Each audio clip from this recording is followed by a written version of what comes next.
Steve Bannon a été poussé à démissionner de son poste de président de Breitbart News après ses propos incendiaires contre Donald Trump dans le livre Fire and Fury. Steve Bannon lors d'une conférence à Maryland, le 23 février 2017. Max. Sous les ordres de Steve Bannon, Breitbart News a été une machine de guerre au service de Donald Trump, participant activement à son élection à la présidence des États-Unis. Mais le site a annoncé, mardi 9 janvier, la démission de cet ancien proche conseiller du chef de l'État américain.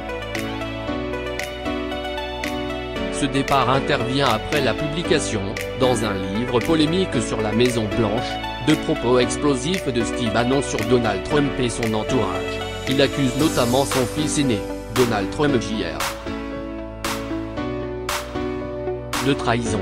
France Info revient sur l'ascension et la chute tout aussi fulgurante de ce personnage provocateur et extrêmement controversé.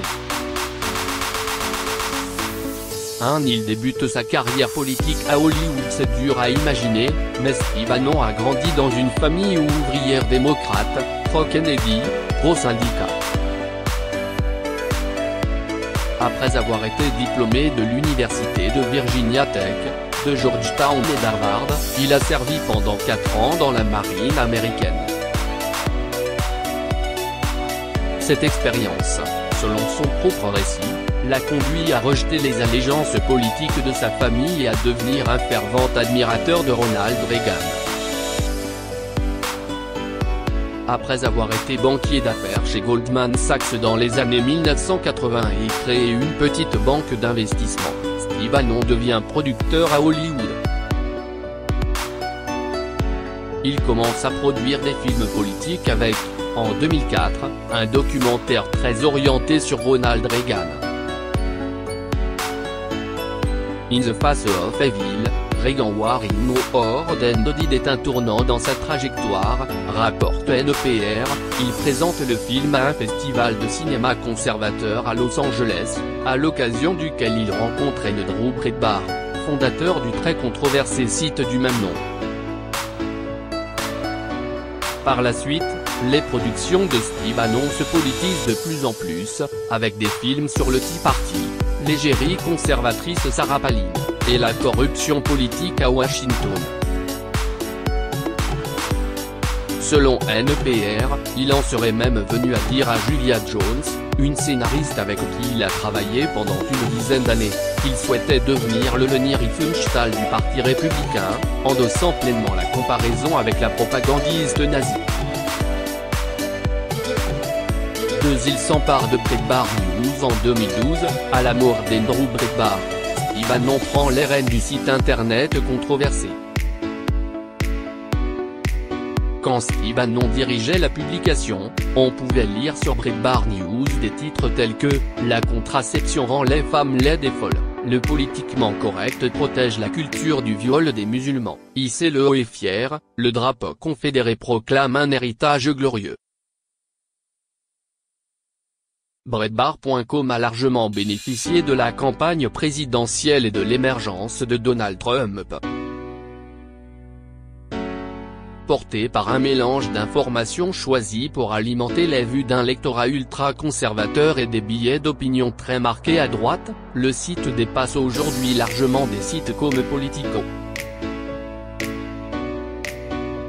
Atlantique.com, référence du journalisme politique en ligne. Son trafic mensuel est passé de 30 millions d'utilisateurs en mars 2016 à 81 millions en décembre 2017, selon les données des sites spécialisés Alexa et SimilarWeb. Il intègre la campagne de Donald Trump en août 2016, Steve Bannon est promu directeur général de la campagne électorale de Donald Trump, un titre créé pour lui, au moment où le milliardaire apparaissait en grande difficulté dans les sondages face à Hillary Clinton. Breitbart News est alors une plaque tournante pour les informations et rumeurs anti-Clinton. Breitbart n'est pas simplement un site conservateur, mais extrémiste, colporteur de théories du complot anti-musulman et antisémite, réagit l'équipe de campagne d'Hillary Clinton au moment de cette nomination. Ils n'ont jamais été et ne devraient jamais être près des leviers du pouvoir dans ce pays. La promotion de Steve Bannon est aussi vécue comme une provocation, voire une déclaration de guerre, par un establishment républicain que Steve Bannon a l'habitude de critiquer sans concession. Il s'installe à la Maison-Blanche après l'investiture de Donald Trump. Steve Bannon est nommé haut conseiller à la Maison-Blanche, ce qui provoque de violentes réactions. Les partisans de la suprématie de la race blanche seront représentés au plus haut niveau de la Maison-Blanche de Trump, dénonce Adam Johnson, porte-parole du chef des sénateurs démocrates. L'extrême droite américaine, elle, se félicite, à l'instar de David Duke, ancien responsable du Ku Klux Klan, qui a dit à CNN « C'est excellent ». Installé au cœur du pouvoir, Steve Bannon a une influence considérable sur la première année de la présidence de Donald Trump. Il joue un rôle essentiel dans certaines des initiatives les plus controversées du président américain, de l'interdiction d'entrée aux États-Unis pour les ressortissants de certains pays musulmans à la sortie de l'accord de Paris sur le climat en passant par la remise en cause de pactes commerciaux. Il est poussé vers la sortie en août 2017, l'idylle entre Donald Trump et Steve Bannon prend fin. Des appels de plus en plus pressants se font entendre pour demander le départ du sulfureux conseiller après la mort d'une jeune femme dans une manifestation d'extrême droite qui a dégénéré à Charlottesville en Virginie. Face au tollé provoqué, Donald Trump se retrouve en grande difficulté, jusque dans les rangs de sa propre famille politique. Dans ce contexte, il préfère se séparer de Steve Bannon, accusé de défendre une ligne très dure, défavorable aux minorités. D'autant que le conseiller du président s'était déjà mis dans une position inconfortable après avoir donné une interview au mensuel American Prospect, plutôt marqué à gauche, qui a été interprété comme affaiblissant la position de Trump sur la Corée du Nord. Il pensait alors que ses propos n'étaient pas destinés à être rendus publics. Si Trump répudie Bannon, Breitbart censé par Steve Bannon était déjà affaibli par la défaite du candidat Roy Moore, qu'il soutenait pour l'élection législative en Alabama. La publication de Fire and Fury, très polémique livre sur la campagne et la présidence de Donald Trump, finit de l'achever.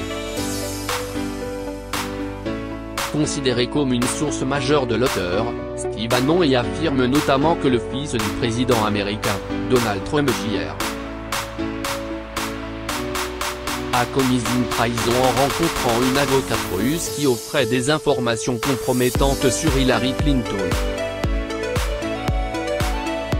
Donald Trump réagit violemment à la publication de cet ouvrage, accusant notamment Bannon d'avoir perdu la raison, alors qu'il le qualifiait encore de type bien au moment de son départ de la Maison-Blanche. Le président n'hésite désormais plus à minimiser le rôle joué par Bannon dans son succès électoral.